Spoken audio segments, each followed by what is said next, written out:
Hello. Hello. Good afternoon. We are back today.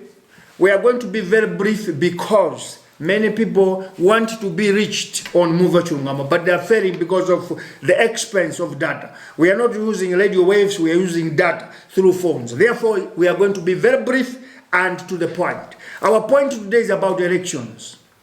Elections that are coming within 150 days as prescribed, as commanded by the code, are going to happen within 150 days. By this, we are demanding the powers that be, currently the powers that be are in the judiciary, led by the Chief Justice. The executive branch don't have power because they are holding the position temporarily. Parliament of Malawi don't have power because they need to pass bills that must be signed by president, and in this case there's no president to sign the bills. There's no way Parliament can be given a mandate to pass any bills. As I said before, these elections are emergency elections. Therefore, everything that is being done in emergency has to follow emergency policies and rules. In this case, as the prescription of the judgment of the court that in 150 days election must be done, we should follow that. Which means the last day for elections is 2 July. And what is remaining now is the contending parties. 3 parties, Tonse Alliance, DPP, and Bakwaku Party, they should meet and go to verify with my electoral commission how many people have verified their names, how many people have received their voters' roll in this renewal process. We had 6.8 million. Now, how many have come to verify? This must be done in unison between 3 contending parties. When they are satisfied, all of them must keep the numbers. Then they should go back to the campaign ground, tell their people to vote for them. Within 150 days, Malawi must go to vote. Why? We need a legitimate government. We need a functional government so that this country must move. We are tired of being held at a ransom. We are tired of being held hostage when we have multiple problems in this country that needs a functional government. An example is given. Police, they have lost direction. Today, police, when somebody go to them and take them, even seeing them doing corruption, somebody copy them in a phone, they will go to arrest that person because they don't want their corruption to be exposed. This is very bad because it shows that this country is now, it has reached a degree of lawlessness. In the north, you saw that somebody was banned because he was caught stealing. Why? Because we don't have a functional government.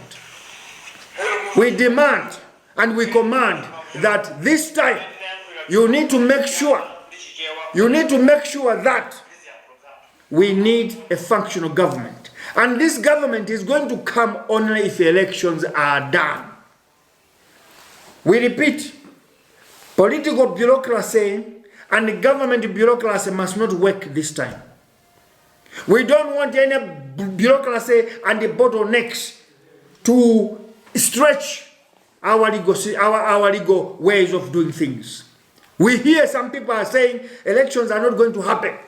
And if they are going to happen, they will be happening after September.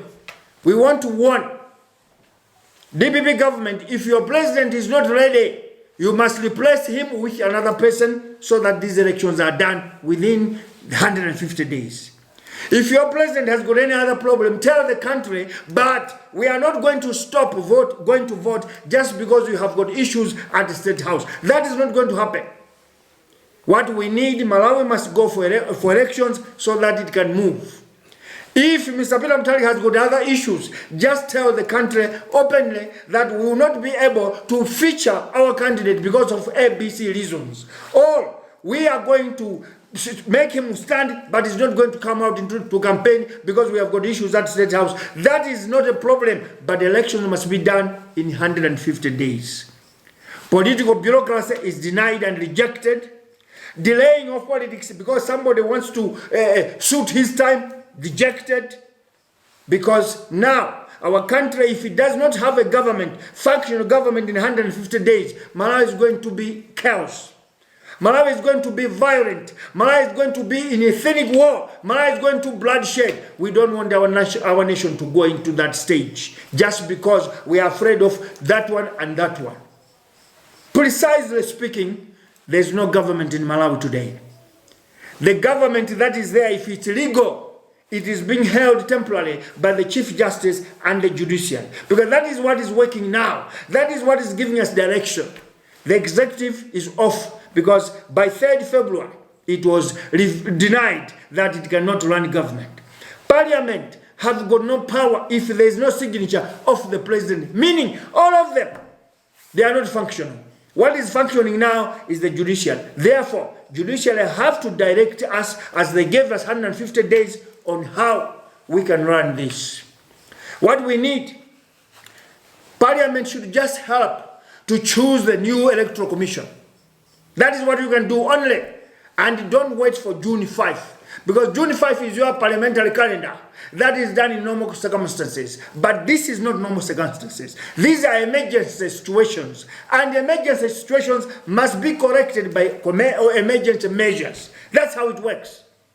In this case, we demand that Parliament should quickly choose the new electoral commission. That is temporary emergency electoral commission to run these elections. Thereafter, when a new government is in place, then a new permanent or whatever electoral commission should be chosen. But for now, it's an emergency because we are directed by the courts. So no excuses, no delays, no extension. Beyond 2 July, if elections are not done, then Malawi is going to be in complete constitutional crisis because there will be nobody even at State House to be called a president. So we don't reach to that. As the court said, Peter Mutharika is a temporary president by now in the interim capacity. Let him be until a new president is appointed or is elected by these elections. Failing which, we are heading to a constitutional crisis that will spill blood, that will bring into the country on a standstill, that will bring ethnicity, and we don't want that because we already see that as we speak, with a temporary government in power, the country is already lawlessness. Police can arrest anyone as they wish. People can just burn anyone as they wish, with minimal crimes. Some of them are not even committing crime, but if you just find the police and you try to tape what they are doing, they arrest you without going to court. They will not take you to court because they say you have found the police, you are insulting them the way it's happening now. And I want to add, my addition is on Makla. MBC inserted the Vice President of the Republic. We expected 7 days that they will bring judgment.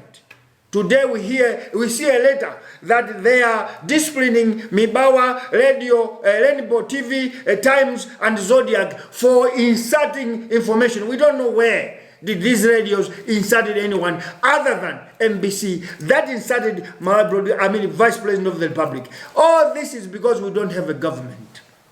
For Malawi to go back to its normalcy, for Malawi to go back to legality, for Malawi to go to lawful status, we need elections within 150 days. I'll stop here, fellow citizens. We need elections now until 2 July. No extension.